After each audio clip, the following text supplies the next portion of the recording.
In our previous discussion, you've learned about how to find the earthquake's epicenter using the triangulation method and the distance time graph. And of course, the characteristics and the locations of active volcanoes, mountain ranges, and earthquake zones or the epicenters were also discussed during this map. So this time, in our lesson blog, we will be discussing about how to identify and describe the different types of plate boundaries that will surely help you to understand the occurrence of an earthquake and other geologic activities. Hello my dear students, welcome back to my YouTube channel. This is me once again, Teacher Tin, your science teacher for today.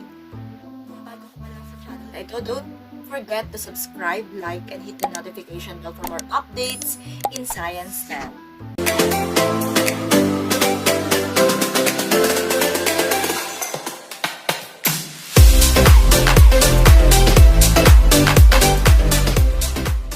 Okay, so today, may papakita ako sa inyong mga pictures and I want you to study the pictures showing the fault line in the plate boundary. So let us have the figure 1, the figure 2, and the figure 3.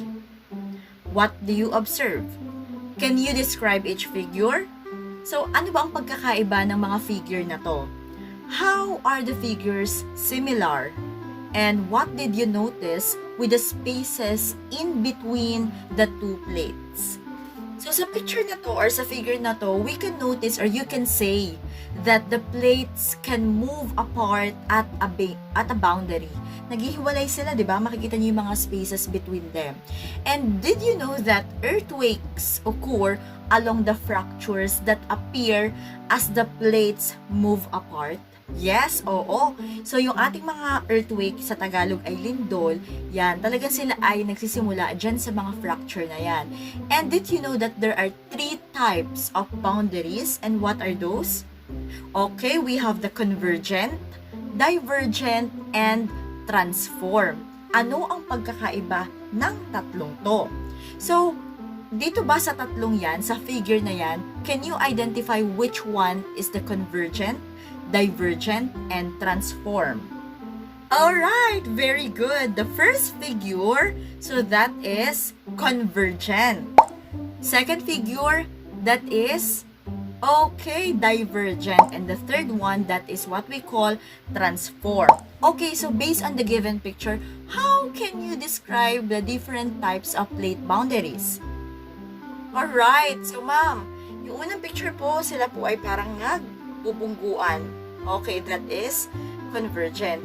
Ano na figure out nyo din sa figure 2? Di ba naghiwalay? So, ganun naman kapag okay, divergent. And lastly, they are passing slide each other, that is transform.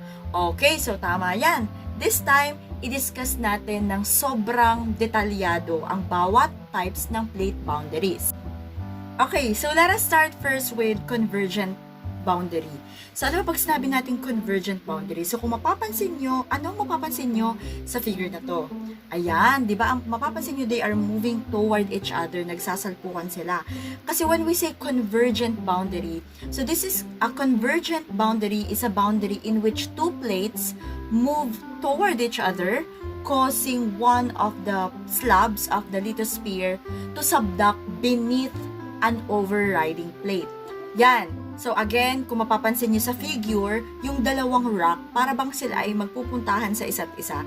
The two plates can move together. They can come together. And ano ang impact ng convergent boundary? So the impact of the colliding plates or the convergent boundary can cause the edges of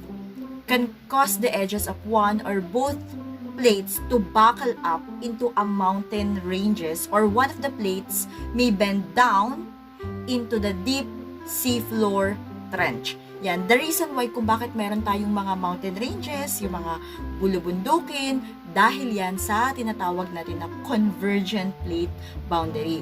And of course, yung mga nakikita nating volcanoes, a chain of volcanoes often forms parallel to the convergent plate boundaries, and powerful earthquakes are common along this kind of boundaries. So, yung Pacific Ring of Fire, kung mapapansin nyo, di ba punong-puno yan ng mga volcanoes? So, those are example of convergent plate boundary. Next, let us have the second type. Tingnan nyo kung anong meron dyan. Yes, of course. Sa divergent boundary, so it is a region where the crustal plates are moving apart. Yan. Kumbaga, magkaaway naman sila. Naghihiwalay naman sila. Yan. This is the divergent plate boundary. They are moving apart from one another. Okay, so in other words, divergent boundary, so it occurs when two tectonic plates move away from each other. Yan, paulit-ulit tayo, ano? They are moving away. So, along these boundaries, earthquakes are common and magma, alam niyo naman yung magma, it's a molten rock. Yan. And it rises from the Earth's mantle to the surface. It is solidifying to create new oceanic crust.